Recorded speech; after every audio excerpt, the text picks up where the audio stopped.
आता ऍक्च्युली आपल्याला असा एक प्रश्न आलेला आहे की आता कोरोना व्हायरसमुळे लोकांचे कॅमेरे आता कपाटात बंद आहेत आणि ते खूप किती अजून पुढचे दिवस कपाटामध्ये बंद राहतील माहिती नाहीये. तर अनेकदा अशा वेळेला कॅमेऱ्याला फंगस लागण्याची शक्यता असते किंवा अनेकदा कॅमेरा खराब होण्याची शक्यता असते आणि ह्याच्यानंतर जेव्हा लोक भटकंतीसाठी बाहेर पडतील तेव्हा त्या कॅमेराचा खर्च भरपूर येऊ शकतो किंवा खूप आपल्याला कॅमेरा दुरुस्तीसाठी प्रॉब्लेम येऊ शकतात. तर आता या सगळ्या बंदच्या पिरियडमध्ये कॅमेऱ्याची काळजी कशी घ्यावी? जो आता आयडल कॅमेरा आहे, जो आता बंद पडलेला कॅमेरा आहे, त्याची काळजी कशी घ्यावी? काय नाही, तो मध्ये मध्ये चालू करायचा. घरातच मुलाची फोटोग्राफी करा, घरातल्या वस्तूंची फोटोग्राफी करा, बायकोला एखादा चांगला पोर्ट्रेट काढून द्या किंवा बाल्कनीतून थोडस. म्हणजे आता तुम्ही हा जो टाइम आहे ते तुमची फोटोग्राफी स्किल एनहान्स करण्यासाठी वापरू शकता. तुम्ही म्हणजे घरीच बरंचसं काही ट्राय करू शकता. तर गंजत नका ठेवू. पण पर्सनली मी फक्त ट्रेकलाच फोटो काढतो, त्याच्यामुळे मी असं खूप काय प्रॅक्टिस करत नाही. पण चांगलं झालं तुम्हाला आठवण करून दिली. मी पण खूप दिवस काढला नाहीये बाहेर, मी पाहतो. प्रशांत, एक आपण एकदा आपली चर्चा सुरू असताना एक खूप भन्नाट आयडिया तू ट्रेकच्या दरम्यान वापरतोस असं सांगितलंयस आणि ती आयडिया म्हणजे त्या कुठल्याही ट्रेकचा आलेख तू फोटोच्या थ्रू लोकांसमोर मांडतोस. म्हणजे जसं आपण ब्लॉग लिहितो तसं फोटो मधनं त्या पूर्ण ट्रेकची स्टोरी तू मांडतोस. तर ही कल्पना तुला कशी सुचली आणि हे समजा आपल्या सगळ्या ट्रेकर मित्रांना जर इम्प्लिमेंट करायचं असेल तर त्याची त्याची टेक्निक्स काय? तर म्हटलं ट्रेकरचा ऍक्च्युली ट्रेकर फोटोग्राफर ही चीज अशी आहे ना की बाबा तुम्हाला खूप ऑपॉर्च्युनिटीज आहेत. कारण तुम्ही खूप अननोन ठिकाणी जाताय, तुम्हाला पूर्ण दिवसाचा वेगवेगळा लाईट मिळणार आहे. तुम्ही गावात जाताय म्हणजे तुम्ही गावात गेले तिथे तुम्ही थोडे पोर्ट्रेट काढू शकता, त्याच्यानंतर लँडस्केप करू शकता, त्याच्यानंतर तुमच्या ट्रेकमेट्सचे फोटो काढू शकता, त्याच्यानंतर ग्रुप फोटो काढू शकता. तिथे तुम्ही ब्लॅक अँड व्हाईट वापरू शकता. म्हणजे एक पूर्ण दिवसाचा जर तुम्ही ट्रेक कराल तर तुम्हाला व्हरायटी खूप आहे. फक्त याच्यात कसं आहे की हे सगळं ऑन द स्पॉट आहे. म्हणजे इथे तुम्हाला तुमची नजर भिरभिरती ठेवायला लागते, तुम्हाला स्पॉट करायला लागते. त्याच्यामुळे मी तर या पक्का मताचा आहे, जो ट्रेकर फोटोग्राफर आहे तो प्रोफेशनल फोटोग्राफर म्हणून खूप छान होऊ शकतो. कारण त्याची नजर ही खूप चांगली झालेली असते आणि तो सगळ्या लाईट नॅचरल याचा कसा वापर करतो. तर आता ही मला म्हणजे ऍक्च्युली मी या स्लाइड्स टाकल्या नव्हत्या, पण परवा नानांशी बोलत होतो तेव्हा त्यांनी आयडिया दिली की एक आपण सिक्वेन्स पूर्ण दाखवू शकतो याच्यामध्ये. म्हणजे आता इथे हा एक फोटो, या मुलांचा फोटो घेतला म्हणजे एका गावात आलोय, मग तिथे गावातल्या मुलांचा फोटो. म्हणजे इथे तुम्ही थोडेसे पोर्ट्रेट फोटोग्राफी करू शकता, एक जस्ट दाखवायला की काय काय तुम्ही एका ट्रेकमध्ये साध्य करू शकता. Next photo. मग तिथे तुम्ही ट्रेकला सुरुवात केली, मग एक छान तिथे लँडस्केप मिळाला, मग त्याचा लँडस्केप तुम्ही फोटो काढला.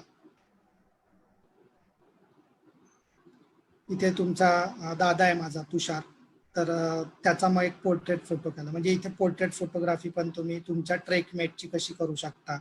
बॅकग्राऊंड तुमचं म्हणजे तुम्हाला पूर्ण ते कळेल की तुम्ही काय करताय, कुठला ट्रेक करताय. असं म्हणजे ह्या पोर्ट्रेट जनरली ट्रेकमेटचे आपले फोटो असे काढावे जिथे बॅकग्राऊंड पण तुम्हाला दिसेल आणि सगळं फोकसमध्ये असलं तरी चालतं.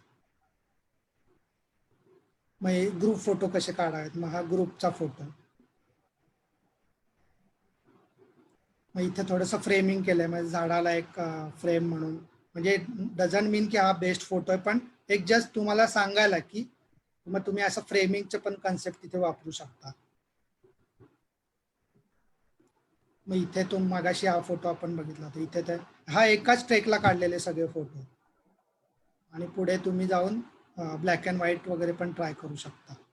ब्लॅक अँड व्हाईट म्हणजे तुम्हाला ऑपॉर्च्युनिटीज खूप आहेत. आणि जर तुम्ही फक्त इथे थोडं अवघड असतं कॅमेरा कॅरी करणं, पण तुम्हाला जर ते जमलं. आणि आता बेसिकली आता आपण जे बोललो ते बऱ्याचशा कंपोजिशन टेक्निक्स आणि याच्याविषयी बोललो, तर आपल्या मोबाईलमधून पण खूप चांगली फोटोग्राफी होऊ शकते जर तुम्हाला अगदी DSLR कॅरी करायचा नसेल.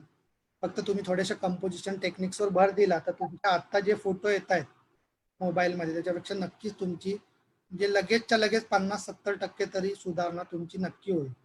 आणि जसं तुम्हाला इंटरेस्ट, आता प्रत्येकाने फोटोग्राफर झालंच पाहिजे असं काही नाही.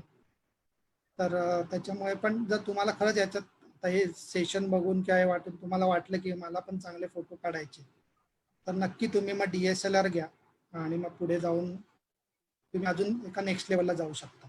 कारण शेवटी मोबाईल फोटो आणि त्याच्यामध्ये थोडंसं तुम्हाला रिस्ट्रिक्शन येणारच आहे. त्याच्यामुळे म्हणजे जर खरंच तुम्हाला एक वेगळ्या लेवलला जायचं असेल तर मी रिकमेंड करेन की DSLR घ्या, नाहीतर मग ठीक आहे तुम्ही मोबाईलमध्ये पण छान फोटो काढू शकता. प्रशांत, आपण आता थोडं शेवटच्या भागाकडे येऊया.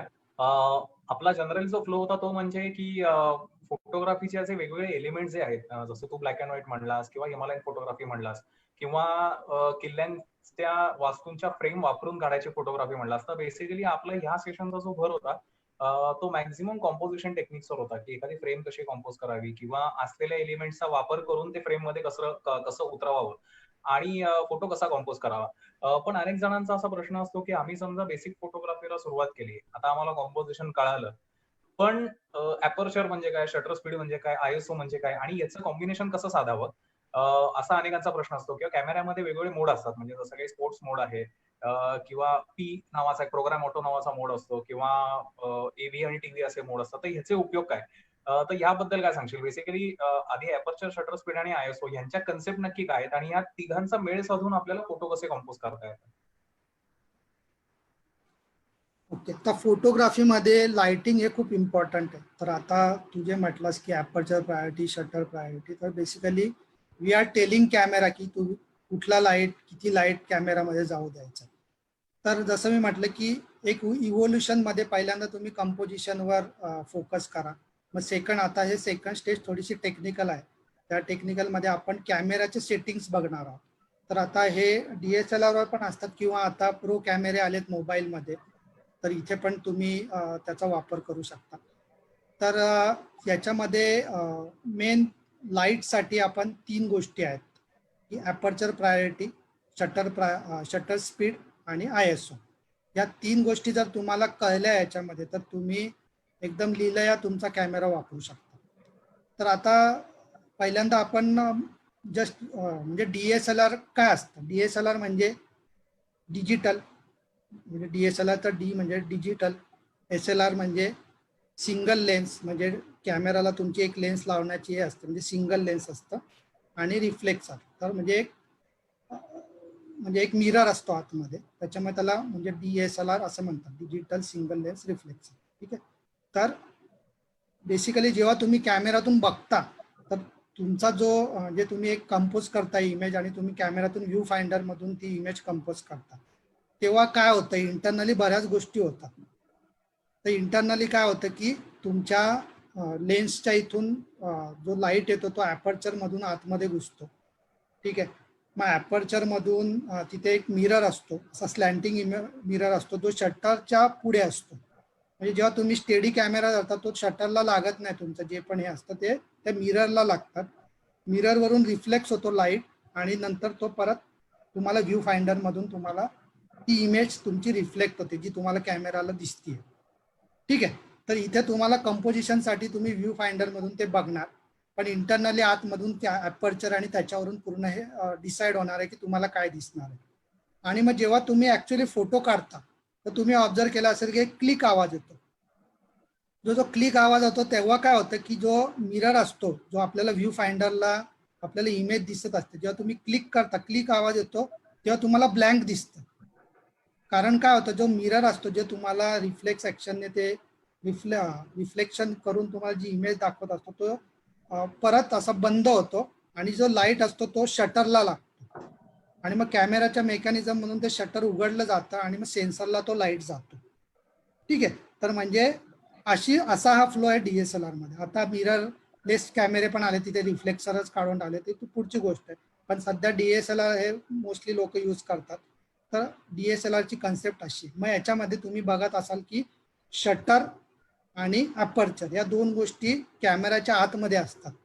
ठीक आहे. तर हे अपर्चर जे असतं ते तुम्हाला हे बंद असतं सुरुवातीला, आणि जेव्हा तुम्ही अपर्चर सेटिंग करून फोटो काढायला जाता तर अपर्चर हे ओपन होतं. आता तुम्ही हे बघाल तर हे अपर्चर किती ओपन होतं, याला आपण एफ स्टॉप पण म्हणतो. ठीक आहे. तर आता तुम्ही कॅमेरामध्ये वेगवेगळे मोड असतात, जसं ॲपर्चर प्रायोरिटी आता आपण जो डिस्कस करतो, पण त्याच्या आधी मी मोड सांगतो. 3 प्रकारचे म्हणजे ॲपर्चर प्रायोरिटी मोड असतो, एक शटर स्पीडचा मोड, शटर स्पीडचा मोड असतो, आणि तिसरा असतो मॅन्युअल मोड. तर याचं अंडरस्टँडिंग असं सोप्या भाषेमध्ये, ॲपर्चर प्रायोरिटी जर तुम्ही सेट केली तर you decide as a photographer, you decide the aperture priority की तुम्हाला काय ठेवायची. ठीक आहे. आणि शटर स्पीड काय असेल हे कॅमेरा डिसाइड करतो.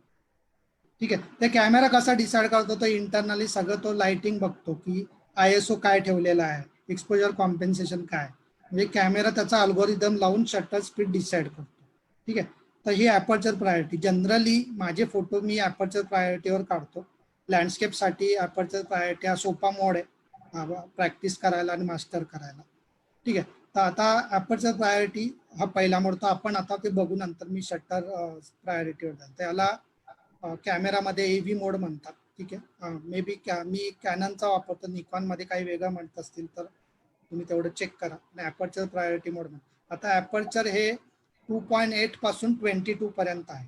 तर जेवढं एफ स्टॉप कमी म्हणजे f/2.8 म्हणजे जास्त, ऍक्च्युली एफ स्टॉप जास्त, कारण डिवाइड आहे ना ते, f/2.8, तेवढं आपण ॲपर्चर हे जास्त ओपन करतो. म्हणजे जेव्हा तुम्ही कॅमेराला इन्स्ट्रक्शन देता की f2.8चा जेव्हा तुम्ही सिलेक्शन करता तेव्हा हे ॲपर्चर मॅक्सिमम ओपन होतं.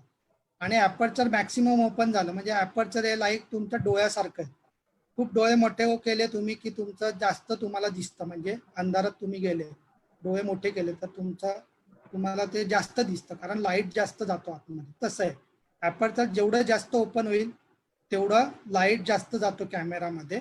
आणि दुसरा त्याचा कन्सेप्ट आहे side by side depth of field. Depth of field ही जेवढा ॲपर्चर मोठा आहे तेवढी डेप्थ ऑफ फील्ड कमी होते. म्हणजे तुम्हाला जे पोर्ट्रेट फोटोग्राफी वगैरे असेल त्याच्यासाठी तुम्ही हे f2.8, 4, 5.6 पर्यंत जाऊ शकता.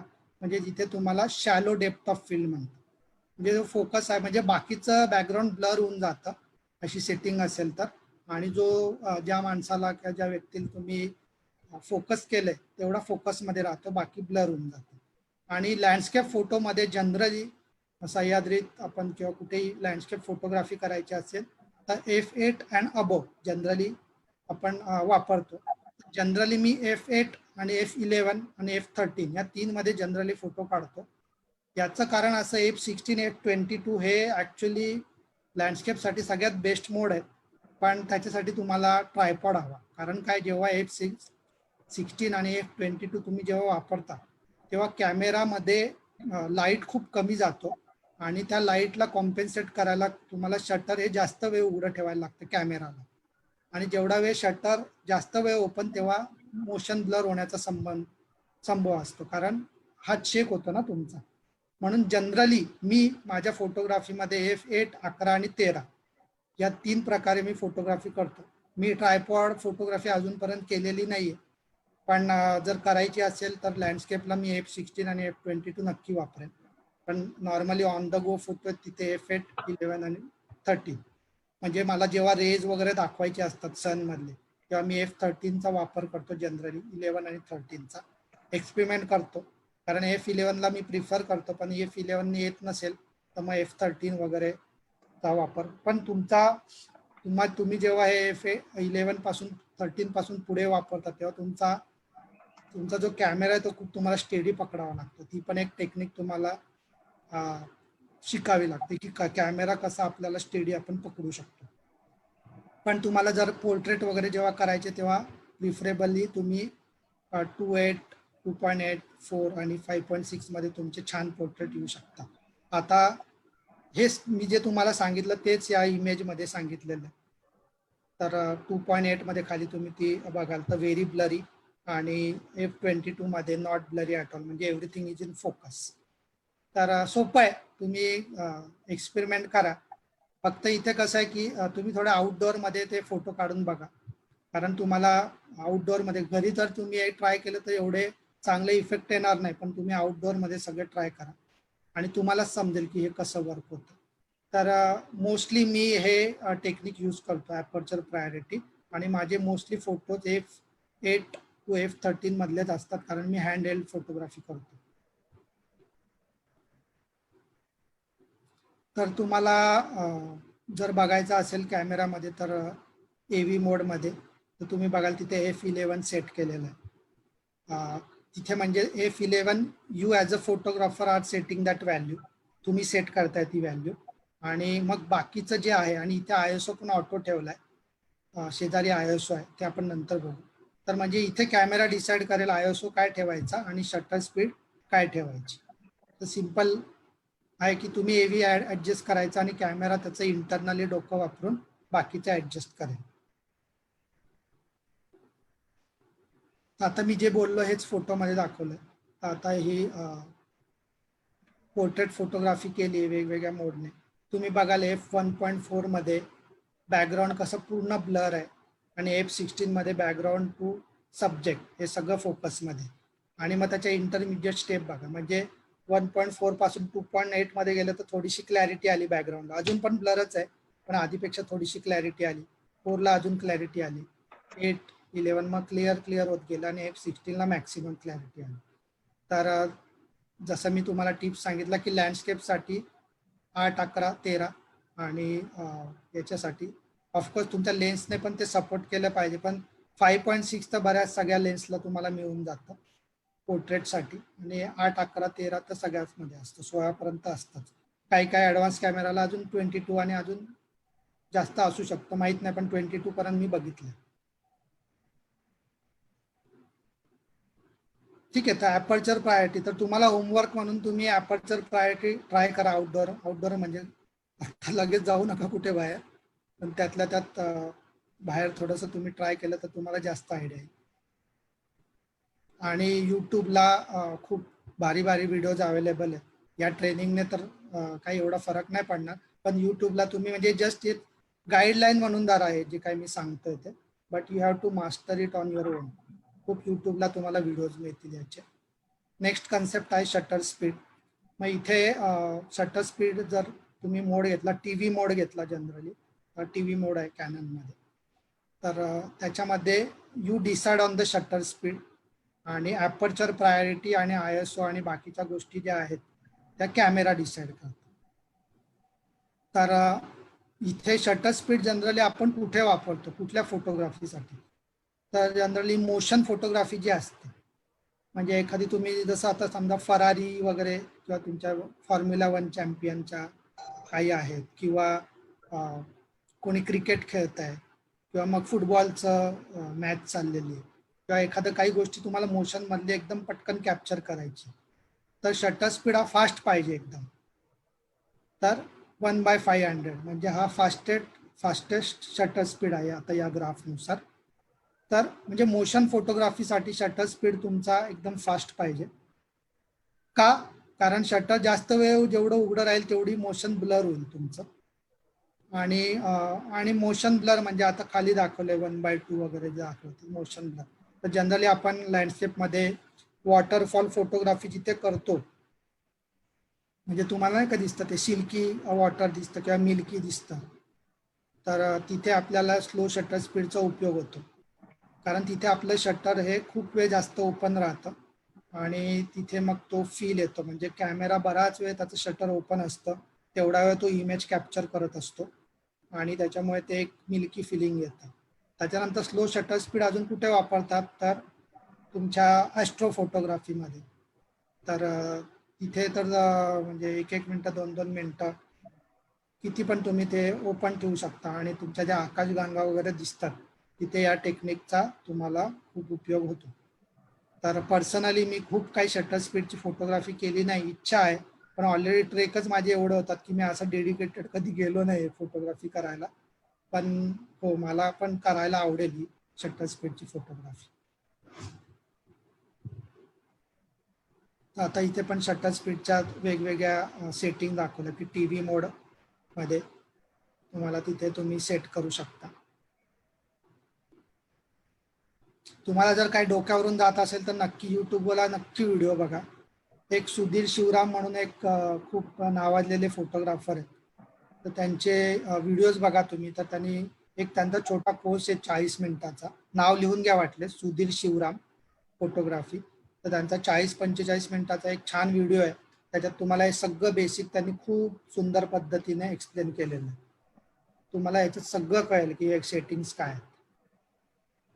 आता इथे आपलं हे बघा शटर स्पीड मध्ये डिफरन्स बघा तुम्ही, एक फास्ट शटर स्पीडने काढलाय आणि एक स्लो. आता इथे पण इंडिव्हिज्युअल याच्यावर आहे, म्हणजे मला पर्सनली लेफ्ट साईडचे फोटो जास्त आवडतात कारण ते रिअल आहेत जास्त, पण अगेन ते पर्स्पेक्टिव्ह आहे. May be me shutter speed photography अजून केली नाही म्हणून माझा कल थोडा डाव्या साईडला, कारण मी असे फोटो काढू शकतो विदाउट ट्रायपॉड. आणि पण स्लो शटर स्पीडने पण खूप सुंदर फोटोग्राफी आपण करू शकतो. कंपोजिशन चांगला असेल तर नथिंग लाईक इट. तर त्याचा फरक आहे दाखवला या फोटोमधून. ओके, आता तिसरा लाईट ॲडजस्ट करण्यासाठी ISO मध्ये जेवढा ISO कमी तेवढा म्हणजे कॅमेऱ्याची जे सेन्सरची सेन्सिटिव्हिटी कमी असते. म्हणजे ISO 100 असेल तर खूप काही लाईट नाही जात सेन्सरकडे, पण 3200 वगैरे म्हणजे नाईट फोटोग्राफीसाठी जनरली ISO म्हणजे तुम्ही ऑटो जर ठेवला, एकदम सोप्या भाषेत सांगतो की तुम्ही डे टाइम मध्ये फोटोग्राफी करता आणि तुम्ही ISO ऑटो ठेवला, लँडस्केप फोटोग्राफी करता डेला, चांगला ब्राईट लाईट आहे, तर तुम्ही ऑटोमध्ये पण चेक कराल तर तुमचा ISO 100 किंवा 200 असतो, मेनली 100च. मग जसं जसं क्लाउडी वातावरण होईल ISO तुम्ही ऑटो मोडमध्ये ठेवलाय, पण तुम्ही जर बघितलं तर तो साधारण 200 ते 400 पर्यंत जाईल. मग तशी जशी संध्याकाळ होत राहते आणि मग तुम्ही ISO ऑटोच ठेवला आणि अजून फोटोग्राफी करताय, तर मग जसा अंधार होत जातो तसा कॅमेरा ऑटोमॅटिक ISO वाढवत जातो आणि मग पूर्ण असं पिच ब्लॅक वगैरे व्हायला लागतं, तेव्हा म्हणजे अजून म्हणजे ISO अजून आहे. आता बरेचसे प्रोफेशनल कॅमेरे अजून खूप म्हणजे 3200 काहीच नाही, अजून जास्त ISOच्या त्याचे ऑप्शन्स अवेलेबल आहेत. फक्त याच्यामध्ये डिस्क्लेमर असा की जेवढा तुम्ही ISO वाढवाल तेवढे फोटोमध्ये नॉईज किंवा सोप्या भाषेत ग्रेन्स डेव्हलप होतील. आता तुम्ही बघा इथे 100 मध्ये काही ग्रेन नाही आणि 3200 मध्ये बघा किती ग्रेन्स आहे.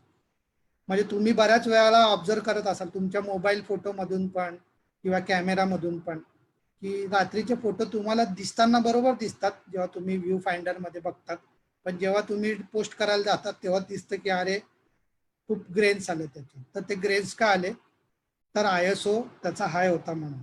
मग याला आपण काय करू शकतो, म्हणजे आता तुम्ही जर मला विचाराल की नाईट फोटोग्राफी करायची आणि मग याला उपाय नाही का, ग्रेन येतच राहणार का, तर नाही.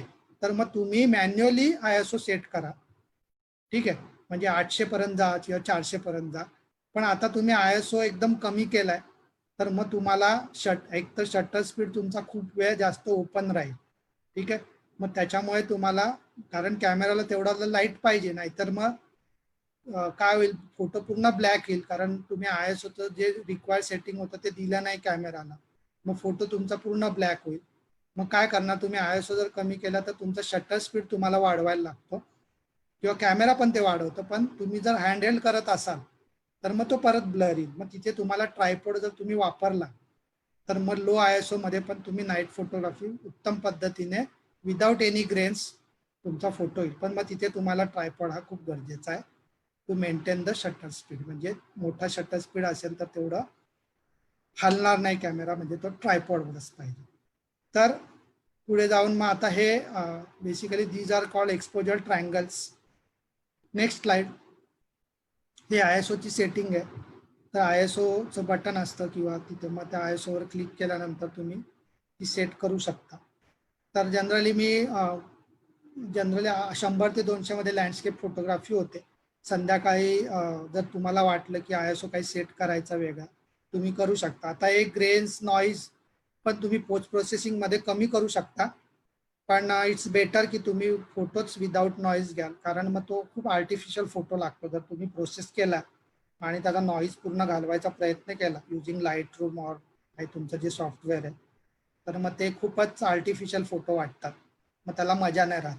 त्याच्यामुळे तुम्ही काढतानाच विचार करा आणि नेहमी तुम्ही लक्षात असू द्या लो लाईटमध्ये तुम्हाला व्ह्यू फाइंडर मधून पण किती पण भारी फोटो दिसो किंवा अगदी पहाटे तुम्ही उठलेत सनराईजच्या आधी फोटो काढताय तर ते तुमचे नक्की ग्रेन येणार, जरी तुम्हाला कॅमेराच्या व्ह्यू फाइंडर मध्ये प्रॉपर फोटो दिसत असेल तरी.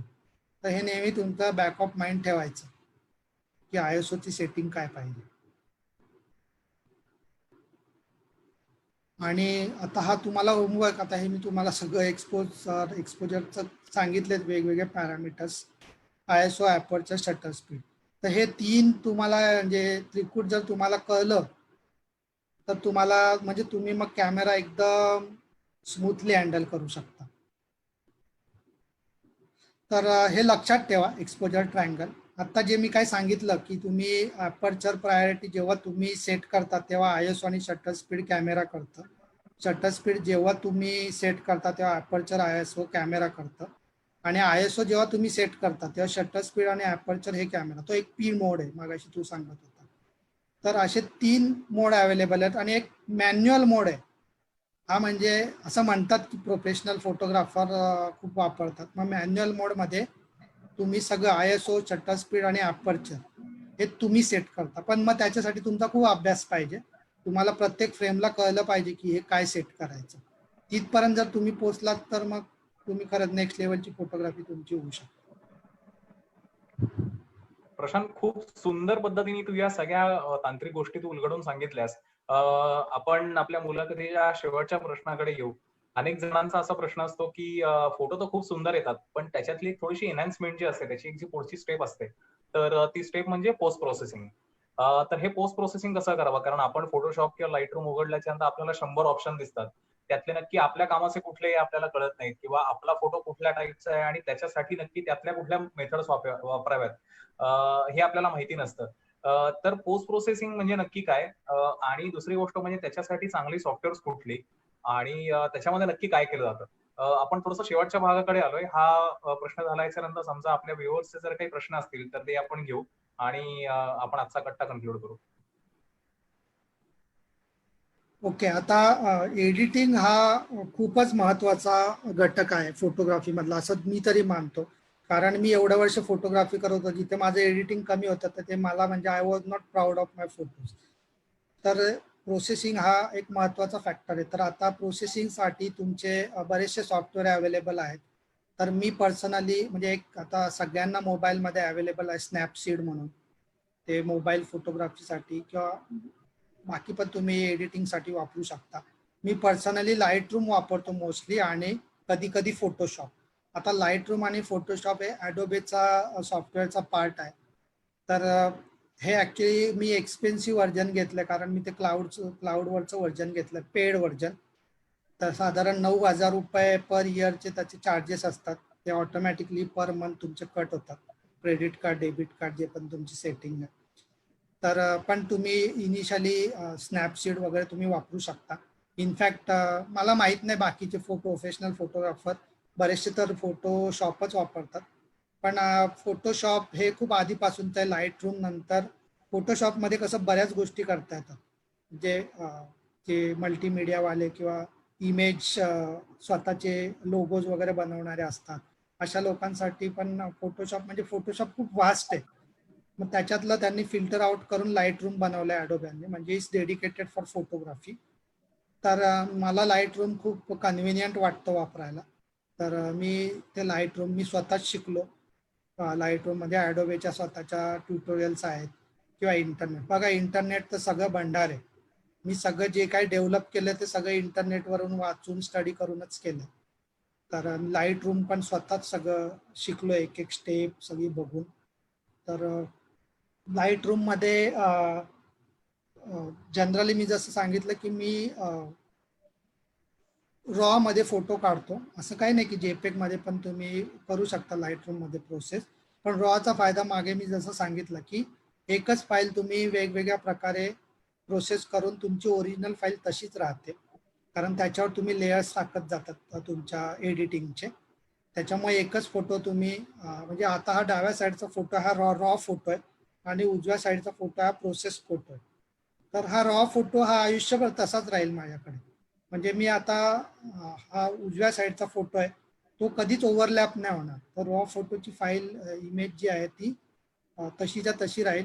पण मी हा जेपेग मधून काढला आणि सेम फोटो चेंज करून सेव्ह केला, तर मग हा जो जुना फोटो आहे तो कालांतराने मला मिळणारच नाही. मे बी आता मी कंट्रोल झेड वगैरे करून कसा बसा रिकवर करेल, पण एकदा मशीन बंद केलं आणि परत चालू केलं, तो ओरिजिनल फोटो जो होता तो तुम्हाला कधीच मिळणार नाही. त्याच्यामुळे जसं मी तुम्हाला सांगितलं की तुम्ही जरी आज आता प्रो फोटोग्राफर नसाल, पण तुमची इच्छा असेल आज न उद्या व्हायची, तर आता तुम्ही कॅमेराचं सेटिंगच असं करून ठेवा की रॉ प्लस तुमचा जेपेग जी आहे ओरिजिनल, आता जी तुम्ही वापरताय, याचं कॉम्बिनेशन घेऊन तुम्ही फोटो काढा. आणि मग जसं जसं तुम्ही एडिटिंगमध्ये थोडं थोडं सुधारायला लागेल तेव्हा तुम्ही ते ट्राय करू शकता. तर बेसिकली मी लाईट रूमचा वापरतो. मग तिथे मी लाईट रूममध्ये खूप सुंदर आहे. म्हणजे तुम्ही लायब्ररी म्हणजे एकदा फोटो समजा आले 100 फोटो काढले मी एका ट्रेकला, मग लाईट रूममध्ये ते इम्पोर्ट करायचे. मग इम्पोर्ट केल्यानंतर मग तुमचे एकदा फोटो आले लाईट रूममध्ये की मग एक एक फोटो उघडायचा आणि मग त्याचं तुम्हाला ओरिजिनल फोटो आणि तुम्ही एडिट करता तर तिथे एक बटन असतं वाय म्हणून, तिथे आता मी जे दाबलंय तिथे तुम्हाला कंपॅरिझन दिसते की तुम्ही काय करताय, तुमच्या फोटोवर काय अत्याचार करताय ते दिसतं तुम्हाला. तर तेवढं सगळं तुम्ही मग याच्यामध्ये जनरली काय करतं रॉ, जसं मी म्हटलं की डिजिटल निगेटिव्ह आहे तुमची, राईट. तर मग आता तुमचं आर्टिस्टिक माइंड काम करायला लागतं की मला हा फोटो कशा पद्धतीने प्रोसेस करायचा. आता मी जस्ट एक्झाम्पल दाखवलं तर हे 4 क्लिकमध्ये हा फोटो झालेला आहे प्रोसेस. म्हणजे आता तू बघशील पहिल्यांदा डाव्या साईडला हिस्ट्री आहे बघा तिथे, तर हिस्ट्रीमध्ये इम्पोर्ट केली आहे. मग मी शॅडोज, आता हे घोडे जे होते बरोबर, हे घोडे काळे काळे दिसत होते कारण तिथे शॅडो आले होते. ही रॉ फाईल आहे, त्याच्यामुळे मग मी काय केली शॅडो ओपन केली बरोबर. मग शॅडो ओपन केली, मग तिथे लाईट आला घोड्यांच्या ह्याच्यावर, म्हणजे तिथे लाईट दिसायला लागला.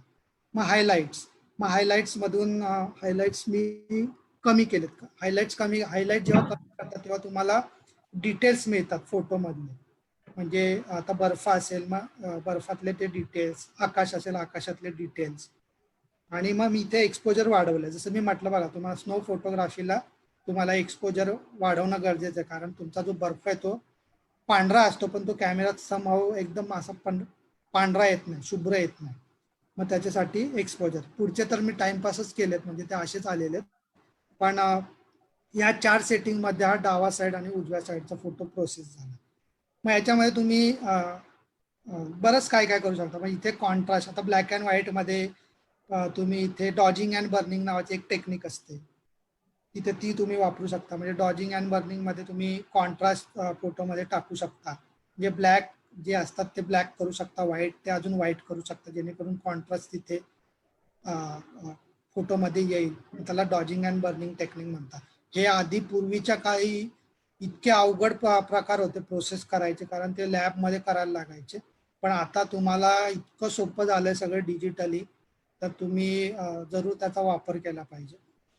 त्याच्यानंतर बऱ्याच वेळेला आपण काय करतो फोटो काढतो, मग फोटोचं जो होरायझन असतं म्हणजे एखादं क्षितिज आहे ते तिरपं झालेलं आहे, मग तुम्ही काय करू शकता ते थोडंसं सरळ करू शकता तुमच्या एडिटिंग सॉफ्टवेअरमध्ये.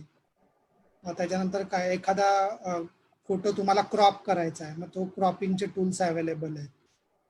तर ते क्रॉप, आता हे ऍक्च्युली याचं सेशनच घ्यायचं म्हटलं तर 2-4 दिवस सेशन चालेल, इतका मोठा सब्जेक्ट आहे कारण प्रत्येक स्लायडर कसा चालतो ते सांगणार.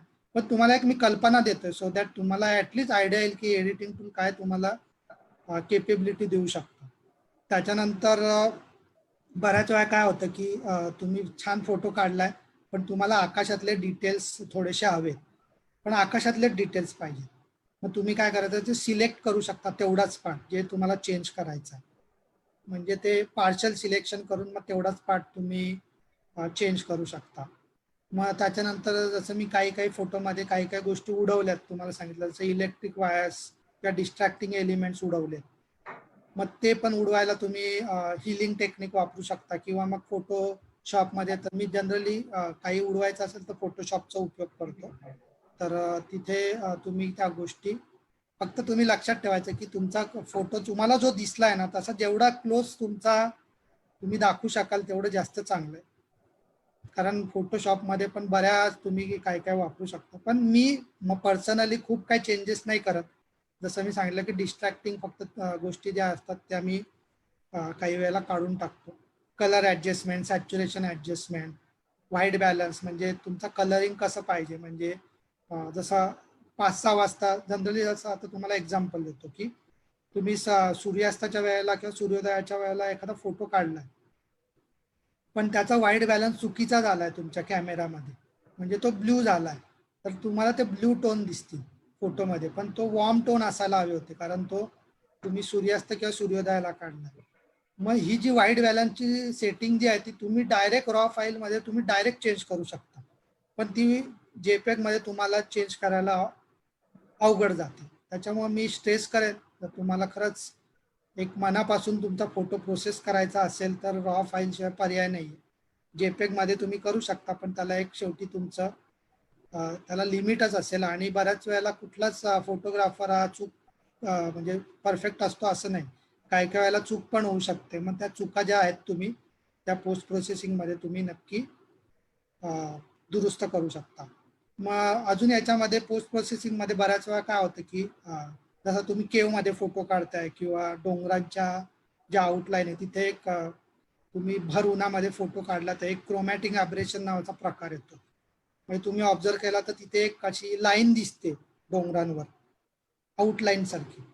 तर ते डायरेक्ट प्रकाश तुमच्या सेन्सरवर पडल्यामुळे ते एक डिफेक्ट निर्माण होतो तुमच्या फोटोमध्ये. तर ते क्रोमॅटिक ॲबरेशन पण तुम्ही त्याच्यामधून रिमूव्ह करू शकता बऱ्यापैकी. खूपच खराब झाला असेल तर नाही रिमूव्ह होत, पण 90% तर ते रिमूव्ह होतं.